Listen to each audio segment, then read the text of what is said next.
من الخطايا أستغفر الله رب البرايا أستغفر الله من الخطايا. Teman-teman yang dirahmati Allah, walaupun teman-teman rajin ngaji, rajin sholat, rajin tahajud, rajin puasa, rajin baca Al-Quran, kalau teman-teman menyakiti perasaan ibu, durhaka kepada orang tua, semua kebaikan teman-teman itu tidak ada nilainya di mata Allah Subhanahu wa Ta'ala. Gak mungkin masuk surga teman-teman, walaupun rajin ibadah, kalau durhaka kepada kedua orang tua. Makanya Allah mengatakan, berbaktilah kepada orang tua setelah kalian bertauhid kepada Allah. Itu dua perintah di dalam satu ayat sekaligus, yaitu jangan syirik kepada Allah, jangan durhaka kepada orang tua. Seolah-olah durhaka kepada orang tua itu dosa besar kedua setelah syirik kepada Allah Subhanahu wa Ta'ala. Dan kita kadang-kadang gak ngerasa telah menyakiti perasaan orang tua kita. Gara-gara kita ngebelain pasangan kita, ngebelain suami kita, ngebelain istri kita, atau yang lebih parah lagi, hanya gara-gara ngebelain teman kita. Kita lebih menjaga perasaan teman daripada perasaan kedua orang tua kita. Beristighfarlah atas dosa-dosa kita kepada orang tua. Astaghfirullah Rabbal baraya. Astaghfirullah minal khataya. Astaghfirullah Rabbal baraya. Astaghfirullah minal khataya. Allahumma ighfir lana wa liwalidayna. Allahumma ighfir lana wa liwalidayna. Allahumma ighfir lana wa liwalidayna. Allahumma ighfir lana wa liwalidayna. Ya Ghaffar, Ya Ghaffar, Ya Ghaffar, اغفر لنا ذنوبنا يا غفور. اللهم يا تواب يا تواب يا تواب تب علينا يا تواب يا تواب تب علينا يا تواب تب علينا توبة نصوحا يا تواب يا تواب. Ya Allah, Engkau yang maha menerima taubat setiap hambamu, meskipun kami kadang bertaubat lalu mengulangi lagi dosa yang sama. Engkau maha tahu bahwa hambamu ini kadang belum serius dalam taubatnya, tetapi engkau tidak menutup pintu taubat bagi hambamu. Betapa engkau maha penerima taubat. Engkau tahu berapa banyak dosa-dosa hambamu, tetapi engkau tidak peduli dan engkau maha menerima taubat. Engkau pasti akan mengampuni dosa-dosa hambamu, walaupun dosa itu memenuhi langit dan bumi. Ya Tawwab, tub alaina taubatan nasuha. Jika engkau tidak menerima taubat kami, celakalah kami di dunia dan di akhirat, ya Allah. Jika engkau tidak menerima taubat kami, apa yang bisa kami harapkan lagi dari kebaikan-kebaikan selain taubat darimu, ya Allah? Siapakah lagi yang bisa mengampuni dosa-dosa dan menerima taubat selain engkau, ya Allah? Tub alaina ya Tawwab, tub alaina ya Tawwab, ighfir dunubana ya Ghaffar. Ya Allah, ampunkanlah dosa-dosa kedua orang tua kami, ya Allah. Kami tidak mampu berbakti kepada ibu dan ayah kami. Mungkin hanya doa yang bisa kami jadikan sebagai bakti terbaik kami untuk keduanya. Apalagi setelah keduanya kembali kepadamu, ya Allah. Kami tidak tahu lagi bagaimana cara membayar semua kebaikan-kebaikan ayah dan ibu kami, ya Allah. Bagaimana cara membalas setiap tetes susu dan keringat ibu dan ayah kami, ya Allah. Kecuali mendoakan mereka. Dan engkau berjanji menerima doa hamba-hambamu, anak-anak yang mendoakan orang tuanya. Ampunkanlah dosa ibu kami, ya Allah. Ampunkanlah dosa ayah kami, ya Allah. Hapuskanlah setiap dosa mereka dari catatan amal mereka, ya Allah. Sehingga mereka menghadap-Mu kelak dalam keadaan bersih dan kembali ke dalam surga-Mu sebagai orang-orang yang menang dan beruntung, ya Allah. Ya Arhamar Rahimin, anugerahkanlah untuk bangsa Indonesia anak muda yang soleh, anak muda yang punya akhlak mulia, anak muda yang cerdas, yang kreatif, yang mereka menggunakan semua potensi-potensi baik mereka untuk kemenangan agama dan bangsa. Berikanlah untuk bangsa Indonesia anak muda sebaik Ashabul Kahfi, anak muda sebaik Hawariyin, anak muda sebaik sahabat Muhajirin, anak muda sebaik Ansar. Berikanlah bagi bangsa Indonesia pemimpin sebaik Muhammad Al-Fatih, pemimpin sebaik Nuruddin Zinki, pemimpin sebaik Salahuddin Al-Ayyubi, pemimpin sebaik para Khulafaur Rasyidin Al-Mahdiyin. Ya Allah, anugerahkanlah kepada bangsa Indonesia keberkahan. Tutuplah aurat perempuan-perempuan Indonesia dan jadikanlah perempuan-perempuan kami adalah perempuan-perempuan yang memiliki rahim yang berkah, yang dari rahim mereka akan lahir para pemuda-pemuda yang solih. Dari rahim mereka akan lahir para pembela-pembela agama, ya Allah. Ya Arhamar Rahimin, bantulah saudara kami di Palestina, ya Allah. Bantulah saudara kami di Suriah, ya Allah. Maafkan kami belum bisa banyak menolong mereka, ya Allah. Kecuali mendoakan dan menyisihkan sebagian kecil dari harta kami untuk mereka, ya Allah.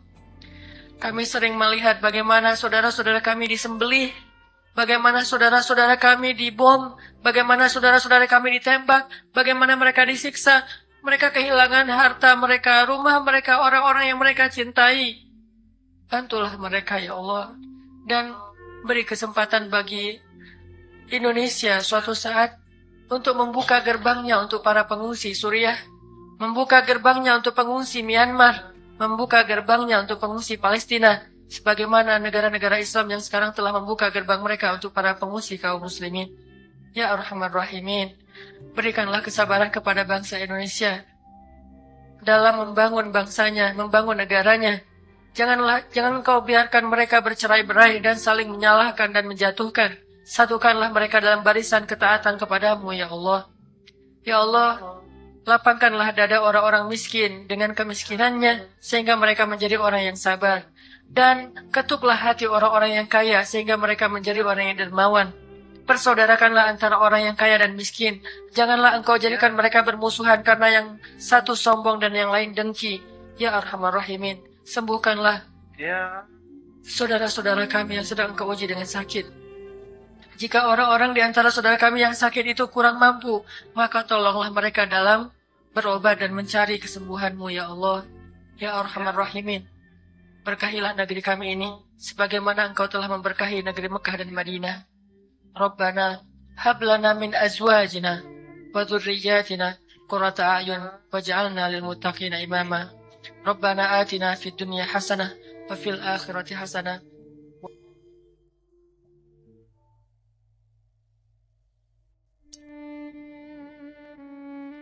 Bismillahirrahmanirrahim. Assalamualaikum warahmatullahi wabarakatuh. Alhamdulillah, puji dan syukur kepada Allah Subhanahu wa Ta'ala. Salawat dan salam semoga terlimpahkan kepada baginda Rasulullah Sallallahu Alaihi Wasallam. Dan kita selalu berharap bisa setiap hari bertambah rasa cinta kita kepada Allah dan Rasul, sehingga bertambah pula keimanan kita dan amal soleh kita. Teman-teman sekalian, malam ini kita akan membahas tentang cinta. Saya kepengen bahas malam ini tentang satu bentuk cinta yang makin bertambah cinta itu makin tough. Makin bertambah rasa cinta itu kita makin kuat kesabarannya. Makin bertambah rasa cinta itu kita makin jujur dan tulus dalam berbuat kebaikan. Makin bertambah rasa cinta itu kita makin bermanfaat buat orang banyak. Makin bertambah rasa cinta itu, kita makin berani berkorban. Makin bertambah rasa cinta itu, kita semakin khusyuk dalam sholatnya. Yang makin nambah cinta itu buat kita semakin istiqomah. Yuk kita baca Al-Quran dulu. Coba teman-teman buka surat At-Taubah ayat 24. Surat At-Taubah ayat 24.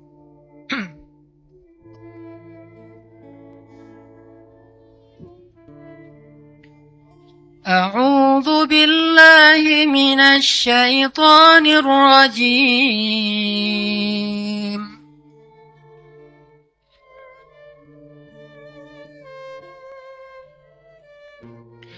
Qul in kana aba'ukum wa abna'ukum wa ikhwanukum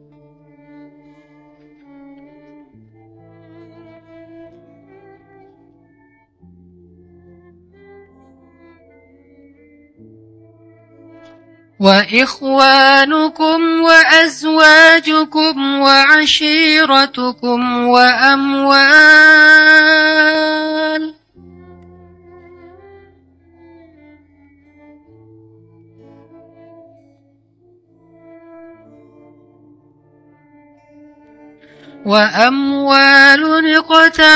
اقترفتموها وتجارة تخشون كسادها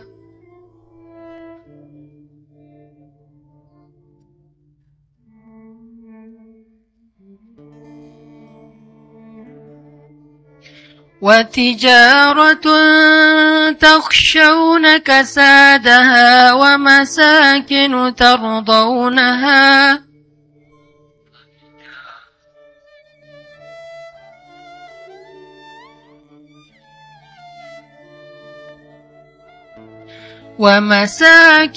ترضونها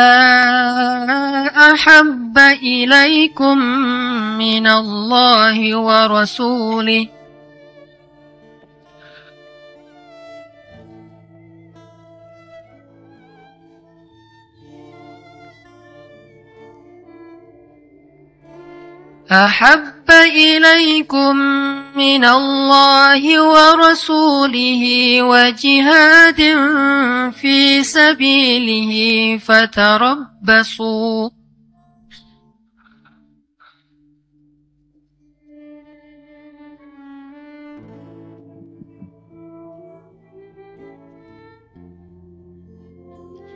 فتربصوا حتى يأتي الله بأمره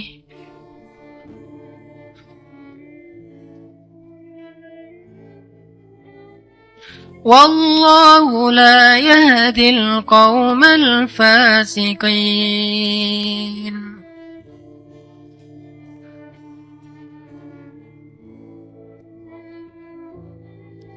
Katakanlah, jika ayah-ayah, anak-anak, saudara-saudara, istri-istri, serta keluargamu, harta kekayaan yang kamu usahakan, perniagaan yang kamu khawatirkan kerugiannya, dan tempat tinggal yang kamu sukai, lebih kamu cintai daripada Allah dan Rasul-Nya, dan dari berjihad di jalan Allah, maka tunggulah sampai Allah mendatangkan keputusannya kepadamu. Dan Allah tidak memberi petunjuk kepada orang-orang yang berbuat kefasikan.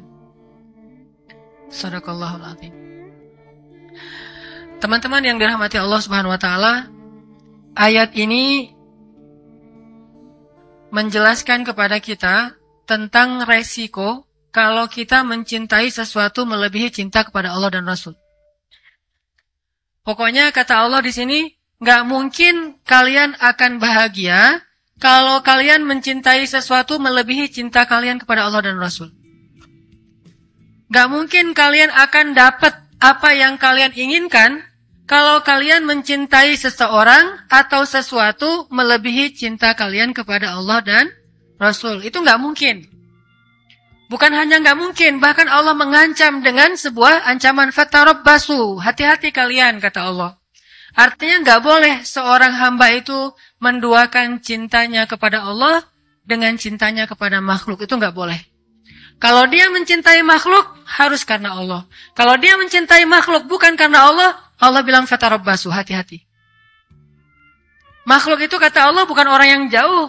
Makhluk itu kata Allah orang yang dekat dengan kita, orang yang layak kita cintai. Dan tidak dosa mencintai mereka, kecuali kalau bukan karena Allah.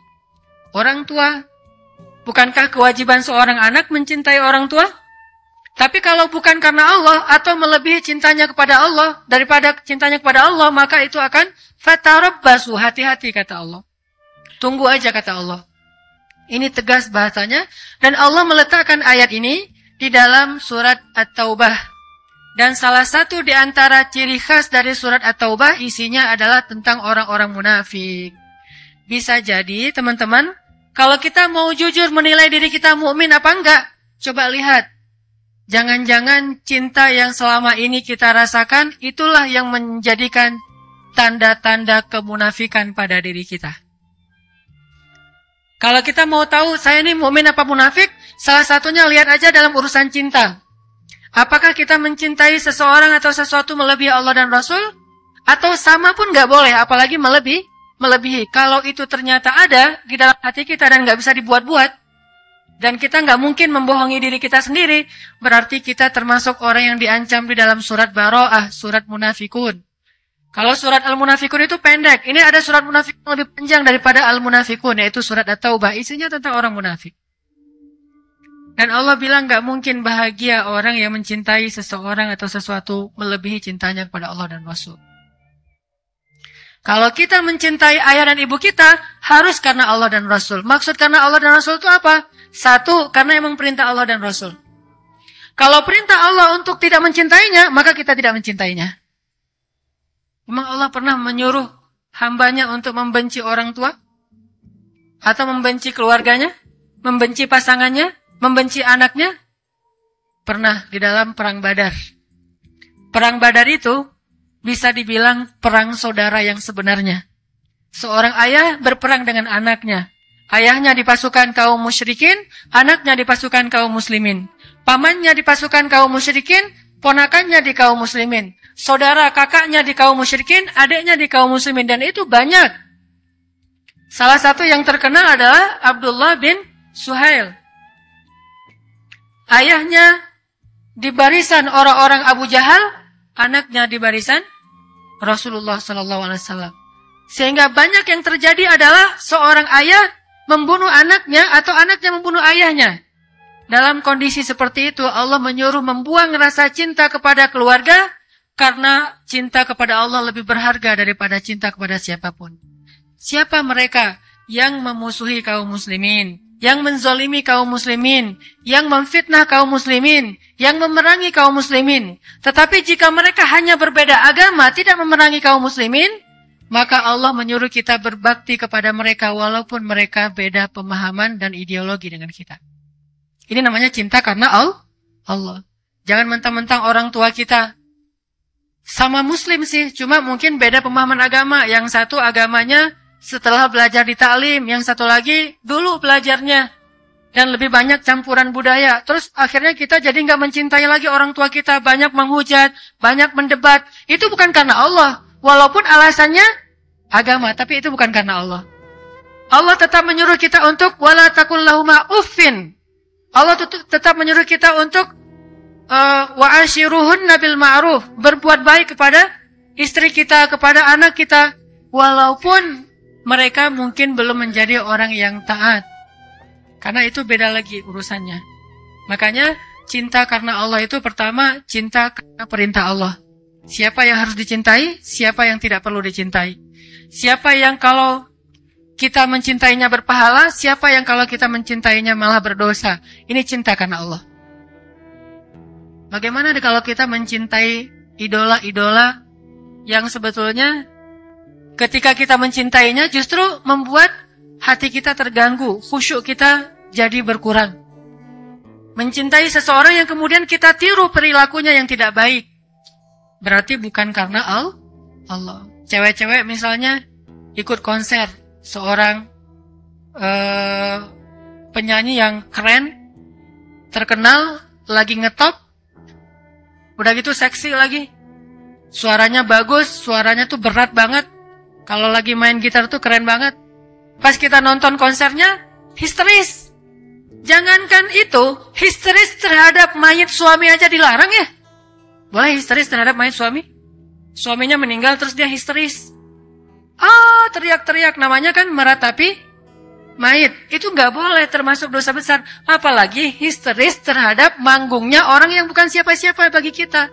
Itu lebih nggak boleh lagi. Nah ini, cinta ini pasti bukan karena Allah. Dan kalau ini yang ada di dalam hati kita, pasti nggak akan pernah bahagia.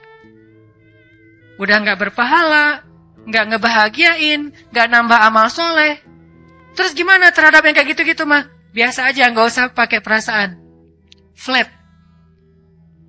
Kalau mau menikmati hiburan pun nikmatin aja, tapi nggak usah baper, nggak usah sampai nangis habis-habisan di bandara gara-gara nungguin Justin Bieber datang. Pas datang ternyata dia ngambil jalur lain, dia nangis-nangis. Sudah seharian saya itikaf di bandara nggak ketemu.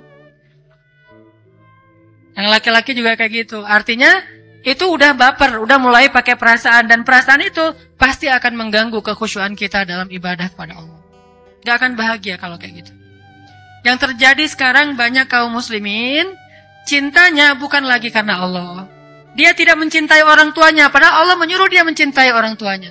Dia tidak lagi mencintai ulama, ngefans sama ulama, padahal Allah menyuruh dia mencintai ulama. Wa kunu ma'as shadiqin, kata Allah, dan tetaplah kamu, jadilah kamu, bersamalah kamu dengan orang-orang yang salih. Dia tidak lagi menjadikan para sahabat sebagai idolanya. Ini bukan karena cinta karena Allah. Ini pasti cinta karena hawa nafsu atau talbisul iblis, godaan setan. Makanya coba kita revolusi cinta kita. Revolusi cinta. Dari cinta yang karena hawa nafsu, karena hiburan, karena keren menurut kita, menjadi cinta karena Allah. Tapi tetap bisa menikmati hiburan, kekerenan, segala macam yang sifatnya masih mubah, silakan dinikmati. Tetapi jangan pakai perasaan, karena itu berbahaya. Sekedar hiburan aja, karena Allah juga nggak ngelarang kita berhibur. Dalam istilah hukum ada yang wajib, ada yang sunnah, ada yang mubah, ada yang makruh, ada yang haram, kan gitu ya. Maka sebagian besar hiburan itu adalah yang mubah. Mubah itu artinya nggak dilarang, nggak disuruh. Secara pahala nggak berpahala, nggak berdosa, biasa-biasa aja gitu. Nggak nambah pahala, nggak nambah dosa. Kayak kita misalnya lagi nyanyi, nyanyinya masih lagu-lagu yang biasa dan kita nyanyi sendiri, apalagi gitu ya. Nyanyi sendiri atau dengar musik sesuatu yang masih wajar, bukan musik-musik yang dilarang. Ini nggak nambah pahala, nggak nambah dosa. Atau jalan-jalan nambah pahala? Kalau jalan-jalannya murni karena pengen menikmati hari libur, pengen menikmati alam, pengen senang-senang dengan keluarga, teman, ini nggak nambah pahala, nggak nambah dosa, namanya mubah. Maka tidak masalah kita tetap menikmati hiburan, tetapi jangan libatkan perasaan cinta, karena hati itu adalah wadah yang kosong. Dan dia hanya bisa diisi dengan satu hal. Kalau sudah penuh dengan satu hal, nggak akan bisa diisi lagi dengan hal yang lain. Kalau sudah penuh dengan cinta yang bukan karena Allah, maka keluarlah cinta karena Allah. Biarkan dia kosong dulu, nanti diisi dengan cinta kepada Allah dan cinta karena Allah. Mencintai orang tua, mencintai ulama, mencintai orang soleh, mencintai orang-orang yang mencintai Allah. Dan mencintai amal-amal yang membuat kita dicinta oleh Allah Subhanahu wa Ta'ala. Ini cinta yang coba kita revolusi, kita bangun dalam hati kita. Dan kalau udah dapat, insya Allah beramal soleh itu akan ringan banget. Nanti kita dengarkan kisah-kisah inspirasinya. Mencintai Rasulullah SAW, mencintai para sahabat. Para sahabat itu jangan cuma, oh ya hebat mereka mah soleh. Oh iya, mereka mah orang-orang luar biasa. Tapi kita nggak sampai cinta gitu, nggak sampai kebawa perasaan tentang para sahabat, itu berarti belum. Apalagi kepada Rasul. Kalau lagi ngomongin sahabat itu, harusnya tuh kayak ngomongin seseorang yang kita kagumin banget. Kita jadi semangat gitu, berarti orangnya mencintai sahabat. Saya kalau lagi diajak ngomong tentang, sebutlah, mungkin nggak bisa mencintai semua sahabat secara sama. pasti berbeda-beda. Ada yang paling kita ngefans banget. Saya pribadi paling ngefans tuh sama Umar bin Khattab. Sisi apanya? Bukan sisi kerasnya, tapi sisi kecerdasan dan jeniusnya Umar bin Khattab. Banyaknya ijtihad Umar bin Khattab di masa kekhalifahannya. Banyaknya inovasi-inovasi dalam pemerintahannya. Saya cinta banget sama Umar dalam urusan kecerdasannya. Mungkin Umar kalau hidup di zaman kita akan banyak ngelakuin inovasi dalam pemerintahan. Akan banyak melahirkan produk-produk fikih yang mungkin bagi sebagian orang dianggap mengada-ngada nih, nggak ada di zaman Rasul. Memang nggak ada. Terus kenapa, kata Umar? Bukankah ini baik? Dan saya yakin kalau Rasulullah masih hidup, pasti Rasulullah akan setuju. Karena ini baik. Ini yang saya ngefans banget sama Umar. Siapa lagi yang saya ngidolain banget? Kalau laki-laki adalah Ali bin Abi Thalib. Orang yang dari kecil udah bersih. Gak pernah melihat auratnya sendiri, apalagi aurat orang lain. Dalam peperangan, hampir membunuh musuh, tapi gara-gara musuh kesobek celananya sehingga kelihatan auratnya cuma paha doang, Ali jadi berpaling muka dan tidak jadi membunuh musuhnya. Kenapa? Menjaga pandangan. Ini ngefans banget, walaupun saya belum bisa ngejaga pandangan seperti Ali. Ini artinya, kalau lagi ngebahas Ali itu jadi kangen sama Ali. Kalau ngebahas Umar itu jadi kangen sama Umar. Apalagi kalau ngebahas tentang Rasulullah SAW, rasanya rindu ingin ada di antara bersama Rasulullah SAW. Pernah mimpi ketemu Rasul?